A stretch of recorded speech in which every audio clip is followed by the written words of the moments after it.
best team in the league, especially missing so many players. What did you see from your team tonight? Character. I mean, this is the thing, is that this team has, for a while, now, been a group that you can always rely on to fight, and always they're gonna put in a really good shift. I was asked about urgency a couple weeks ago, and that's something that we've talked about. That we want to start with the right urgency, and we score really early today. It just really goes to show the mentality of the group is that when we play with that sort of urgency and that sort of effort, we're difficult to play against. They're an excellent team, for sure. I know that they're the tail end of a 3-game week, so certainly there's some fatigue probably for them, but I was really proud of the manner in which we approached the game and the manner in which we played it. It was efficient, it was pragmatic, and out of that we were able to create some good chances. What's the extent of Josh's injury, and was it something that happened yesterday, or was it something earlier in the week? I think he first felt it after our last game, and then felt fine during the week, and it's just a strain. It's a slight strain. I don't think it'll be very long. Robin, did you think that goal, where the ball went across the line? I haven't looked yet. The coaches were like, "Yeah, you want to see it?" I'm like, "No," because I don't want to lose my crap over it. So I haven't seen it yet. I don't know. You guys tell me. Did you see the replay? It's close. Hard to It was tell. so close, it was, Honestly, I don't even want to comment on that, because who knows, right? Officiating, you just never know where it's going to go. So I haven't looked, and I can't really comment on it. that free kick that led to their goal, I mean, did you get a good look at that, and what are your thoughts on that, if any? Not really, just a live version of it, and it felt like there's no way somebody should be that available in front of our goal. That was definitely, or it felt like a lapse. I need to look at it closely. A little bit of disbelief, to be quite honest, that, and I haven't looked at that one closely. I know he started in an offside position, but we may have dropped and kept him onside. How important has been Daniel's away for you, especially in... How important? Yeah, You know the answer to that. Especially in games like this one, Yeah. where the team needs to respond. Yeah, I mean, Daniel's been great for us. He's been an incredible pickup. You know, I've spoken so much about him, not just as a player, but as a person and as a teammate. He's been a fantastic addition to us, and he just keeps producing for us. So I have nothing but good things to say about Daniel. How's Lazar? How's Laz? I'm not sure. I haven't seen him since he came out of the game. I didn't even see exactly what happened. But if he got up limping the way that he was, that certainly doesn't bode well for us. Are you anticipating anybody to come back this week for your matches during the week and on the weekend? It'd be nice to get some players No. back, I assume. I don't think so. Okay. I don't think so. Not before Tuesday, but maybe Saturday. What do you see from Micah, his debut? Yeah, I mean, it's a tough situation for a guy to just get thrown into, obviously against the best team in the league, who's very forward thinking, and they're going to put balls in the box. I think it's a really tough situation for a young center back to go into, and I thought he handled himself quite well. He was combative when he needed to be combative. He made some good plays for us, and I think overall it was a pretty good showing for somebody who, basically got thrown into this.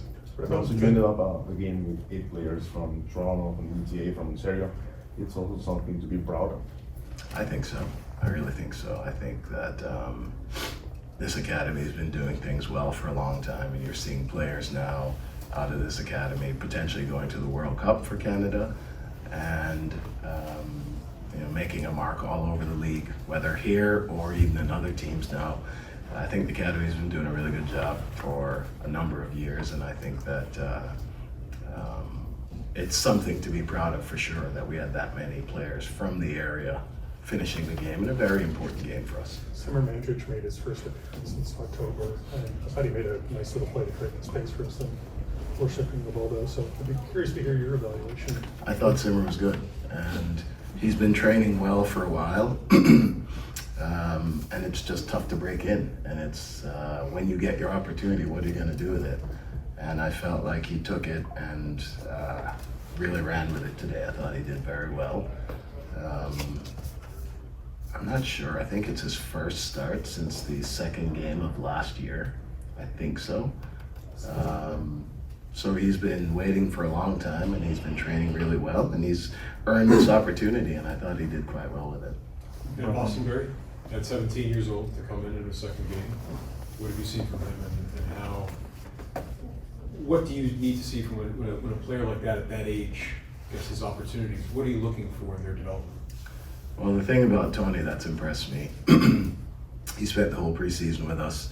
I think I made this comment last time that when he trained with us a couple times last year, I'm like, who's a 12-year-old? You know, that's the way he looks so young. But then by the end of that first practice, I was like, oh, he can play. In direct answer to your question, the reason why Tony is playing is because his soccer IQ is really high.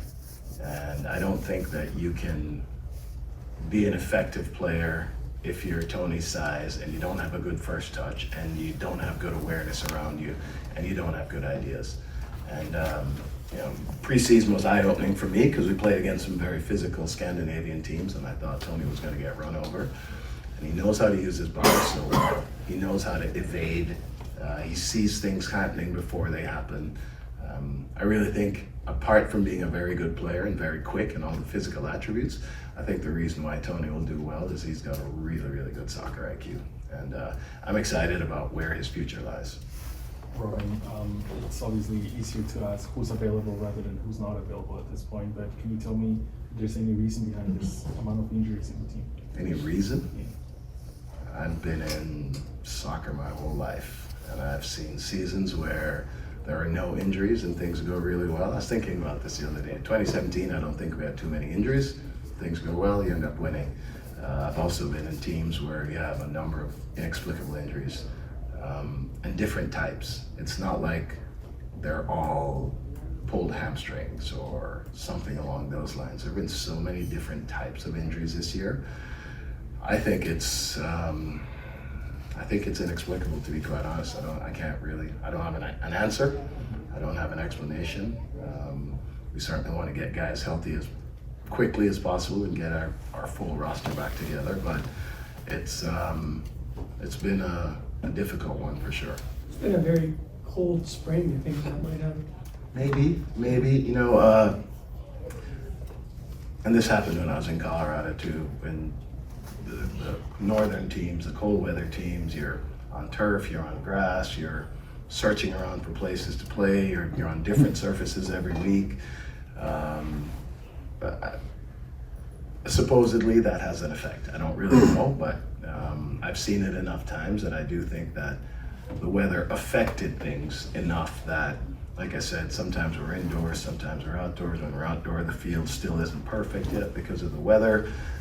You get hard, bumpy surfaces, you get hard surfaces on top with slip on the bottom. There's a lot of things that could contribute to it for sure. Robin, you're one of several people who played under Bruce who actually got into coaching. It's a lot of this. I wonder if there's something there in terms of him sort of planting the seed, influencing, inspiring guys who played under him to get into coaching. And is there anything from your time from playing under him that you kind of borrowed or keep in mind today? Yep. For the the thing that I took from Bruce, I was just telling someone this story yesterday, going into national team camps, certainly as an older player, and I was coaching when I was 23 and playing, so I was coaching long before I actually got to play with Bruce, coaching kids. So throughout that process, I realized coaching is something I really enjoy. The X's and the O's, the manipulation, that sort of thing. But the thing I've taken from Bruce mostly is his ability to manage people. And when he took over the national team in '98 and really kind of cleaned house, brought in a whole new group of guys, the thing I noticed about him was that he just fills his players up with confidence.